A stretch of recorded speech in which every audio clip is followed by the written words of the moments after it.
Canto 7. Virgil identified to Sordello. Inability of souls to climb at night. The valley of the princes involved in earthly cares. After the virtuous, glad welcomes had been repeated 3 and 4 times, Sordello drew back and said, "Who are you two?"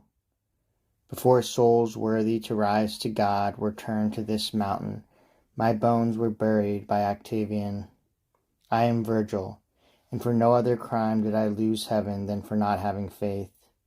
Thus my leader replied then, as one does who suddenly sees before him a thing that makes him marvel, who both believes and does not, saying, it is not.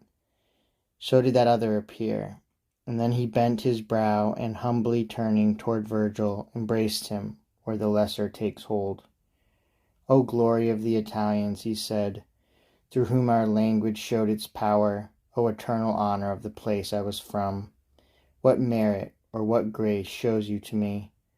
If I am worthy to hear your words, tell me if you come from hell, and from what cloister? Through all the circles of the grieving kingdom, he replied, have I come here. A power from heaven moved me, and by it I come. Not for doing, but for not doing, have I lost the sight of the high sun that you desire, and that I knew too late. There is a place down there, not saddened by torments, but only by darkness, where the laments do not sound as shrieks, but are sighs. There I dwell with the innocent little ones devoured by the teeth of death before they could be exempt from human sin. There I dwell with those who were not clothed with 3 holy virtues, but without vice, knew the others, and followed all of them. But if you know and can tell us, give us some sign by which we may arrive more quickly where purgatory has its true beginning. He replied, no fixed abode is given us. I am permitted to go up and around as far as I may go. I will be a guide at your side. But see how the day declines already, and we cannot ascend by night. Therefore it is well to think of a pleasant resting place. There are souls hidden here on the right. If you consent, I will lead you to them, and not without pleasure will they be made known to you. How is that? Was replied. One who wished to climb at night, would he be prevented by another, or would he be unable? And good Sordello drew his finger along the ground, saying, see, not even this line would you cross after the sun has gone down, not because anything fought to prevent you from climbing, other than the darkness of night, which shackles the will with inability. One could, of course, descend and walk wandering along the shore, while the horizon holds the day closed up. Then my lord, as if marveling, lead us then, he said, to where you say it will be so pleasant to sojourn. We had walked but a little distance from there, when I perceived that the mountain fell back, as valleys hollow them here. Over there, said that shade, will we go, where the slope makes a bosom, and there will we await the new day.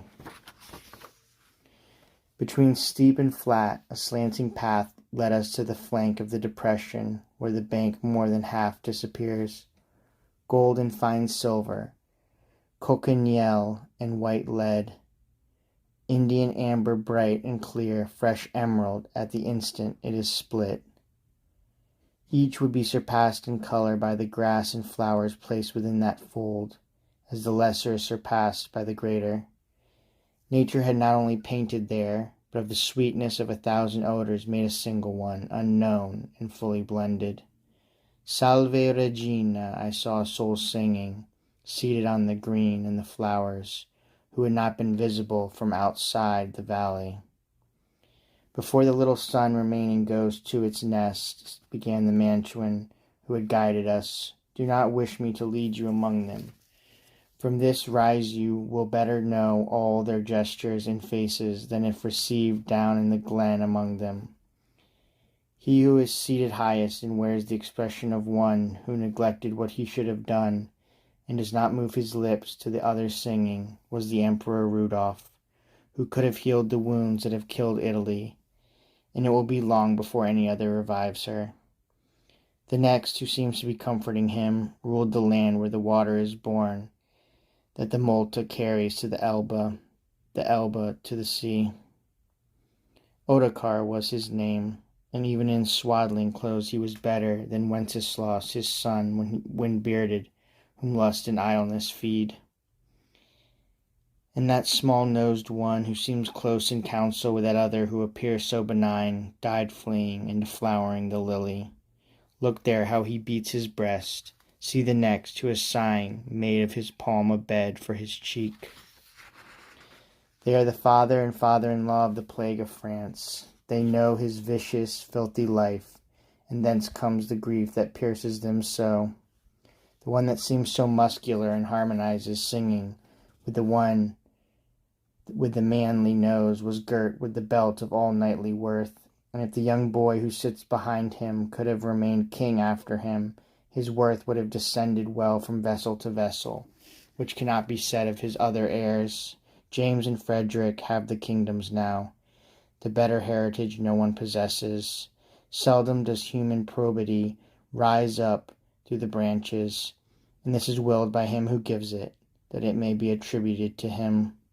My words touch him of the nose no less than the other, Peter, who is singing with him, for whom Puglia and Provence already grieve. The plant is as much inferior to its seed as Constance can still boast of a better husband than Beatrice or Margaret can. See the king who lives simply, sitting alone there, Harry of England. He has better issue in his branches. The one who lower down sits on the ground among them, looking up, is the Marquis William, for whom Alexandria and its war make Monferrato and Canavese weep.